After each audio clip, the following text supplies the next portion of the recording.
네, 지난 시간에 우리 이제 폐쇄 장치에 대한 공부를 했었죠, 그죠?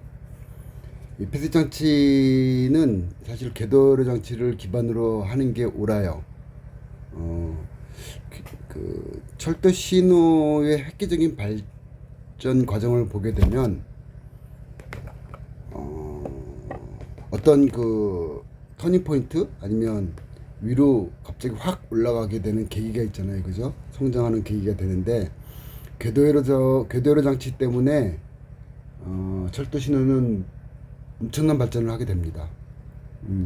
그리고 이제 여러 가지 사건 사고를 겪으면서 점점 더 철도 신호에 대한 중요성, 그리고 철도 신호를 어떻게 더 안전하게 철도를 운용할 때 안전하게 적용시킬 수 있느냐, 그런 문제에 대한 고민을 상당히 많이 하게 됩니다. 그 중에 하나가 이제 통폐 폐색식이거든요. 통폐 폐색식은 연동장치, 연동폐색이라는 게 있어요. 여기서 설명이 조금 나중에 힘든데, 제가 폐색장치를 좀 더 깊게 들어갈 때 그때 한번 보여드릴게요. 가르쳐 드릴게요. 어쨌든 최초에는 이 통폐 폐색이란 방식을 이용해서 운전 허가증, 예. 그러니까 여기서 어떤 한 구간을 안전하게 운전할 수 있다라는 어떤 운전 허가증 형식으로 주게 된 게 통표예요. 그 이후에 이제 고정되어 있는 폐색 방식인 자동 폐색 장치가 개발이 됐습니다. 최근에는 주파수 방식이라든가 인공위성 등을 이용해서 폐색이 고정되어 있는 게 아니라 이렇게 이동하게 되는 그런 방식으로 좀 더 크게 발전하게 됩니다. 어쨌든 여러분은 폐색이라는 게 한 구간 안에 열차를 하나만 보낼 수 있는데, 이제 자동 폐색이 바뀌면서 역 사이에 여러 개 열차를 집어넣을 수 있고, 그리고 그것들이 전에는 고정이 되어 있던 것들이 현재도 지금 고정 폐색 방식을 많이 사용합니다. 전반적으로 보면 고정 폐쇄 방식이 되게 대다수를 차지한다 생각하시면 돼요. 그런데 이제 고정 폐쇄 방식의 단점들이 좀 나오기 시작하면서 이동 폐쇄 방식, 이렇게 주파수나 인공위성을 이용해서 이동 폐쇄 방식으로 운영이 된다. 이렇게 이 정도까지만 여러분이 좀 알고 계시면 될 것 같고요. 그 중에 하나가 이제 열차 집중 제어 장치가 되겠습니다. 1927년에 미국에서 먼저 발명을 해서 개발을 하기 시작했어요. 그 64km 구간에서 처음으로 사용하게 되었는데, 이 열차 집중 제어 장치 때문에 열차 그 신호 기술의 획기적인 발전을 또 한 번 더 점프하게 됩니다. 기존에는 작은 역에서 로컬역에서 열차가 어디에 가 있는지도 모르는 상태에서 운행을 하기 시작했다면, 지금은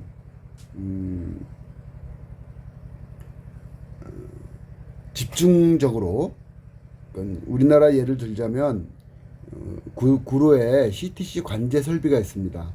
거기에서는 한 600개가 넘는 철도의 역과 역 사이를 다 확인할 수 있어요. 대단한 집중도겠죠, 그죠? 이런 시스템은 비행기의 관제 시스템보다 더 우월합니다.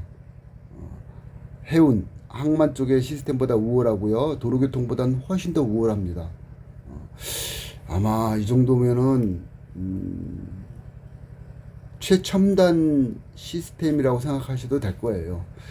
하지만 처음부터 이런 시스템이 들어왔던 건 아니죠, 그죠? 초기에는 단선 구간에서 열차 운행 횟수가 자꾸 이제 많이 넣어야 되는데, 이 선로를 복선화시키지 않고 좀 더 어떻게 효율적으로 좀 더 많이 열차를 운행시킬 수 있을까라는 걸 고민하기 시작합니다.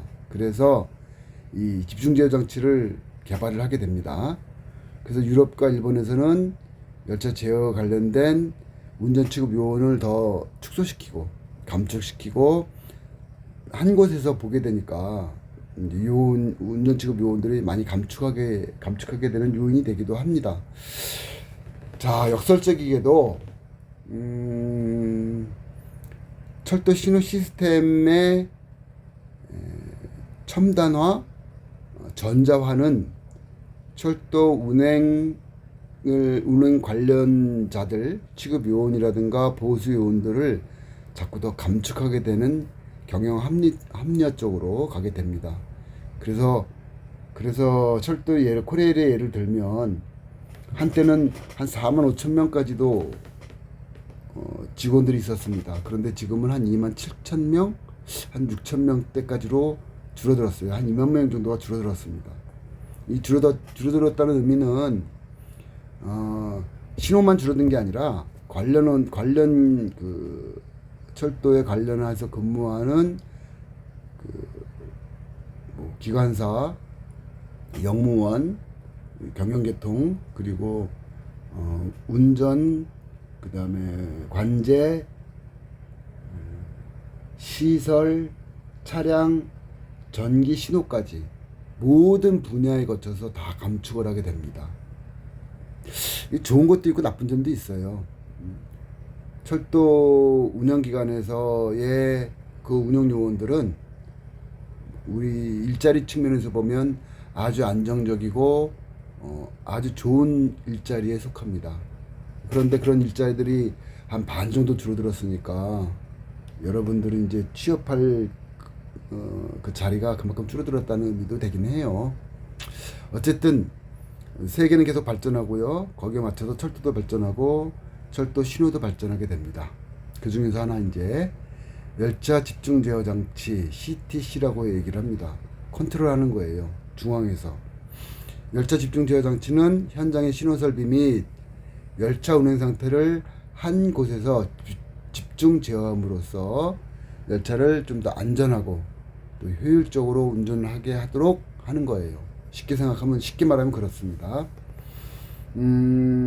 나중에는 이제 그렇게 집중 관리할 뿐만 아니라 그러면서 열차 감시를 할 뿐만 아니라 진로를 원격으로 제어를 하고요. 운전 정리하는 작업을 자동화하는 기능이 이제 늘어납니다. 그래서 열차들의 운행 상황을 파악할 수 있고 제어할 수 있는 제어역의 모든 열차의 위치와 신호기 상태를 표시하는 대형 스크린들이 설치가 됩니다. 이 모니터들이 구로관제에 여러분이 이제 가실 기회가 혹시 있을지 모르겠지만 지금은 1급, 2급 보안 시설로 되어 있어서 일반인들은 함부로 들어갈 수가 없습니다. 관계자도 들어가기가 쉽지 않다. 이 대형 모니터 스크린이요. 거짓말 좀 하면, 좀 과장을 하면 극장의 스크린 정도의 한 반 정도, 그 정도 반 정도 되는 게 한 20에서 30m 정도 쫙 다 깔리 파노라마처럼 펼쳐져 있습니다. 그래서 그 전국에 있는 역을 다 관찰을 할 수 있고 관리를 할 수 있습니다. 물론 거기에 신호 시스템, 그러니까 신호기, ATS, 건널목, 선로 전환기, 궤도 이런 것들을 다 볼 수 있습니다. 그리고 스케줄, 이제 다이아라 그러는데 열차 다이아를 며칠 전에 4나흘 전에 다 입력을 시키면요 자동으로 진로가 다 나와요. 그래서 관제사는 CTC 관제사나 로컬 관제사는 돌발 상황이라든가 열차를 대피시킨다거나 그런 열차 스케줄표에 의하지 않는 그런 일이 발생했을 때만 개입을 합니다. 이런 시스템이 있으니까 그만큼 사람들이 많이 필요 없게 되고요. 그리고 이제 나중에 또 한 번 더 배우겠지만 이렇게 대단위 집중 제어 장치, 열차를 집중해서 제어하는 장치뿐이 아니라 RC라고 해서 리모트 컨트롤을 해서 로컬 관제, 작은 지방에서도 지역에서도 조금 큰 역에서는 지역 로컬에서 조금 큰 역이겠죠, 그죠? 큰 역에서 자기 역의 조잡함뿐이 아니라 서너 개 정도를 땡겨올 수 있습니다. 무인역이 이제는 무인역이 되게 많아졌습니다. 한 660개 정도 역 중에서 무인역이 지금 한 절반 이상이 무인역이에요. 한 400개 정도 무인역인데 이 무인역의 운전 취급을 땡겨서 다 할 수 있습니다. 그러니까 이렇게 무인력이 된다는 얘기는 사람을 많이 줄인다는 얘기고요. 그렇게 줄일 수 있는 바탕이 되는 거는 이렇게 열차 집중 제어 장치라든가 아니면 RC 로컬 장치에 의해서 줄일 수가 있었던 것입니다. 자, 이제 본격적으로 신호 시스템에 들어가기 전에 철도 시스템의 전반적인 상황에 대해서 모르시는 분들을 위해서, 자, 알아도 정확히 알지 못하시는 분들도 있을 겁니다. 이런 시스템들을, 철도 이제 총괄적인 시스템을 좀 알아야 여러분이 신호의 역할, 그리고 신호가 왜 꼭 필요한지, 그리고 현재 왜 철도 신호가 철도 시스템의 코어, 핵심 코어 역할을 하는지에 대한 좀 더 확실한 정보를 얻을 수 있습니다. 그래서 왜 철도 신호라면서 신호 시스템에 대한 공부를 안 하고 바로 이렇게 총괄적인 시스템에 대한 개요를 공부할까라는 의구심은, 제가 이제 이 총괄론에 대한 것들을 이제 길게는 안 할 거예요. 핵심은 신호니까. 근데 좀 크게 짚어가면서 여러분한테 설명드리고요. 그 설명을 통해서 여러분이 철도 신호 시스템이 왜 철도 시스템의 핵심 코어가 되는지에 대한 이해를 좀 하실 수 있을 겁니다. 그리고 정말 철도 신호가 중요하구나. 그리고 철도 신호 분야에서 근무할 수 있으면 철도 핵심 분야에서 근무하는구나. 그런 걸 여러분이 좀 알게 되시는데 도움이 될 거라고 저는 확신합니다. 철도 시스템의 정의를 말씀을 드리면, 철도는 차량, 선로, 역의 설비, 에너지 공급 장치, 이제 전원 장치라고 얘기하죠. 그리고 각종 통신 설비, 신호 설비 등이 총합적으로 시스템화 되어서 운영되고 있는 인프라입니다. 이 중에서 하나라도 좀 기술력이 떨어진다거나 문제가 생기면 철도 시스템 자체가 다 다운이 됩니다. 마비가 돼요. 때로는 그 운영 능력이 저하가 됩니다. 자, 기술적으로 보면 전기, 전자, 기계, 건축, 토목, 컴퓨터, 정보통신공학 등이 다양하게 혼합되어 있다. 그리고 이 철도는 자동차, 선박, 항공기 등 다른 교통수단에 비해서는, 원래 이제 철도의 가장 큰 장점은 대량 수송, 환경 친화, 안전성, 그리고 도시와 도시 사이 간의 정시성, 제대로 시간을 딱 지키고요.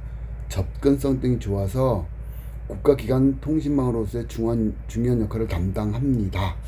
이거는 이제 책에 나와 있는 거예요. 실제로도 그렇습니다. 그런데 좀 아쉬운 게 1980년부터 시작해서 2020년 정도까지 국가의 기관 통신망을 도로에다가 엄청나게 집중했습니다. 여러분, 지금 도로가 엄청나게 잘 되어 있는 거는 여러분 아실 거예요. 그죠? 그에 반해서 철도에 대한 투자는 좀 소홀했습니다. 물론 그 중간에 1974년에 지하철이 개통이 됐고요. 산업선이 개통이 되고, 그리고 2004년에 경부고속철도, 그리고 2010년에 호남고속철도가 개통되긴 했습니다. 그런데 이 개통되는 이 비용이라든가 철도망을 도로망과 비교를 하면 10분의 1도 안 돼요. 설비 투자한 게. 제가 그냥 대충 짐작해도 한 30분의 1 정도? 이렇게 좀 많이 차별화됐습니다. 그런데 여러분 잘 아시죠? 탄소 제로 운동, 전 세계적으로 200, 그래가지고 앞으로 이제 환경 친화적인 교통수단을 좀 더 국가에서는 관리해야 되고 설비해야 된다, 이렇게 좀 바뀌고 있습니다. 환경 친화적인 거는요, 철도만큼 따라올 게 없습니다. 예. 일반 자동차 같은 경우 매연 장난 아니죠. 항공기 장난 아니죠. 운항 배에서 쓰는 그 기름에서 나오는 것들, 석탄 발전소, 이런 것들은요, 이 철도하고는 비교가 안 돼요. 환경 친화성에서는. 그리고 또 이제 철도만큼 안정성, 그리고 정시성, 접근성, 이런 것들은 타 교통수단에 따라올 수 없습니다. 물론 접근성은 도로교통이 제일 최고로 좋긴 합니다. 그런데 이제 큰 덩어리를 보면 중장거리, 그리고 중장거리에 대한 접근성이 되게 좋습니다. 철도 시스템을 이렇게 좀 지켜보세요. 지켜보면 첫 번째 철도 시스템엔 이렇게 선로가 깔려 있습니다. 정거장과 정거장 사이에 선로가 깔려 있고요. 지금 최근에는 이렇게 이제 전차선로, 전기를 공급해주는 전차선로가 철도 차량에 전기를 공급합니다. 물론 거기에는 정거장이 있을 거고요. 전부 다 운행을 다 마친 철도 차량은 차량 기지로 들어가서 정비를 하게 됩니다. 이렇게. 그리고 이제 변전소가 있겠죠, 그죠? 변전소가 전차선로를 통해서 철도 차량으로 공급을 하게 됩니다. 그리고 이 전력설비, 신호설비, 정보통신, 열차 통제, 기타 이런 유무선 복합으로 궤도를 통해서 계속 정보를 제공하고 관리하게 됩니다. 이게 이제 여러분이 쉽게 생각하시는 기관사, 그죠? 정거장, 차량, 선로, 전기, 신호 다 포함이 되어 있습니다. 이런 통합된 시스템으로 열차 하나가 운행하게 되는 겁니다. 이해되시나요? 자, 철도 차량은 그 사용하는 에너지에 따라서 전기차, 내연차, 증기차로 구분이 됩니다. 물론 당연히 지금 증기차는 없죠, 그죠? 증기기관차, 칙칙폭폭하고 맨날 막 이렇게 시커먼 연기 뿜는 석탄으로 해서 막 하는 그 증기차는 없고요. 지금 이제 그 동력차가 경유를 사용해서 디젤 엔진을 돌려서 사용하는 디젤 차량이 있고요. 전기 차량이 있습니다. 전기도 통합된 전기 차량이 있고 각 객차마다 각 차량마다 전기를 공급하는 전기차가 있고요. 동력차의 동력 여부에 따라서 동력차를 앞에다만 기관차 맨 앞에다만 몰 수 있는 동력차가 있는가 하면 비동력차, 동력이 없이 딸려가는 차, 뭐 화차라든가 객차라든가 그렇게 동력차와 비동력차로 구분이 됩니다. 물론 지하철 같은 경우에는 각 객차마다 동력을 따로따로 이렇게 분산식으로 해서 동력을 운행하기도 합니다. 그런 경우는 동력차로 다 얘기를 해야 되겠죠. 근데 어떤 수송을 하느냐에 따라서 여객 수송이냐 화물 수송이냐 이렇게 나눠지기도 합니다. 뭐 이제 운영에 따라서 동력 분산식 차량을 이용합니다. 동력 집중식은 끌고 가는 힘을 한 곳에 집중하는 방식입니다. 그래서 디젤 기관차, 전기관차, 생활용 동차가 여기에 해당되고요. 동력 분산식은 각 차량마다 동력을 분산해서 운행을 하게 됩니다. 전동차와 일반 동차들이 주로 사용을 하게 되죠. 자, 철도 차량을 운행하려면요, 열차를 운행하려면 기본적으로 선로가 있어야 됩니다. 우리 이제 레일이라고 얘기하죠. 그 레일은 차량이 주행하는 길을 말합니다. 그리고 궤도와 누반, 교량, 터널 같은 것들을 전부 다 포함하는 용어를 철도 선로라 얘기합니다. 이 선로를 주행하는 차량의 하중은 레일을 통해서 침목, 도상, 누반 순으로 이제 분산이 되고요. 이렇게 해서 완화를 시키면서 안전, 신속, 해석성에 크게 영향을 미칩니다. 선로가 우리 도로교통 같은 경우에 콘크리트로 된 도상이냐 아스팔트로 된 도로냐에 따라서 승차감이 달라지죠. 네, 그거 생각하시면 돼요. 그래서 침목도 목침목이냐 콘크리트 침목이냐 일체형 침목이냐 그거에 따라서 이 승차감이 달라져요. 그리고 그러면서 이제 목침목 같은 경우에 승차감은 좋은데 안정성에서는 조금 떨어진다. 그리고 속도를 빨리 낼 수 없다. 그렇지만 이 PC 침목은 오래 장기간 사용할 수 있고 고속 주행을 할 수 있지만 쾌적성에서는 좀 떨어진다. 뭐 그런 차이점이 좀 있습니다. 그래서 이제 요즘은 일체형으로 나와요. 아예 한 50톤에서 100톤 정도를 한꺼번에 그냥 다 미리 침목을 만들어서 우리 아파트 조립식으로 만들듯이 그렇게 조립해서 그냥 레일을 까는 그런 선로도 있습니다. 어쨌든 철도의 선로는 이렇게 노반, 도상, 노반, 궤도, 그리고 이제 교량과 터널 같은 것들을 다 포함하는 그런 것들을 철도 선로다 이렇게 얘기를 합니다. 에너지를 공급해야 되겠죠. 동력차가 운행하려면. 그래서 기관차에 동력을 공급하는 설비를 에너지 공급 설비라고 얘기하고요. 디젤 같은 경우에는 경유를 공급하는 설비나 기지가 있고요. 전기차 같은 경우에는 발전소부터 시작해서 송전된 전기를 변전소를 통해서 변전해서 전차선을 통해서 차량으로 공급하는 설비다. 이게 이제 총체적으로 전기를 공급할 거냐, 디젤로 공급할 거냐 이렇게 나눠집니다. 공급 방식 및 공급 경로를 보면 한국전력의 변전소로부터 이제 국철이나 지방단체의 전철 운영기관이 설비를 갖춰가지고 전기를 받습니다. 전기를 받아서 한국전력 변전소, 전철 변전소, 이 전철 변전소부터는 철도 거예요. 철도에서 받아서 전차선, 전기 차량선으로 필요에 따라서 전원을 큰 그 고압에서 중압, 저압으로 이렇게 자꾸 바꿔가지고 변환해서 사용한다. 이렇게 여러분이 알고 계시면 될 것 같습니다. 오늘은 여기까지 좀 하고요. 제가 계속 일주일에 한 번 정도 꼴로 좀 정리를 해서 올려 보내드릴 거고요. 앞으로 한 2, 3회차 정도는 통합 설비에 대한 거, 철도 시스템 총체적인 거에 대한 공부를 좀 하고요.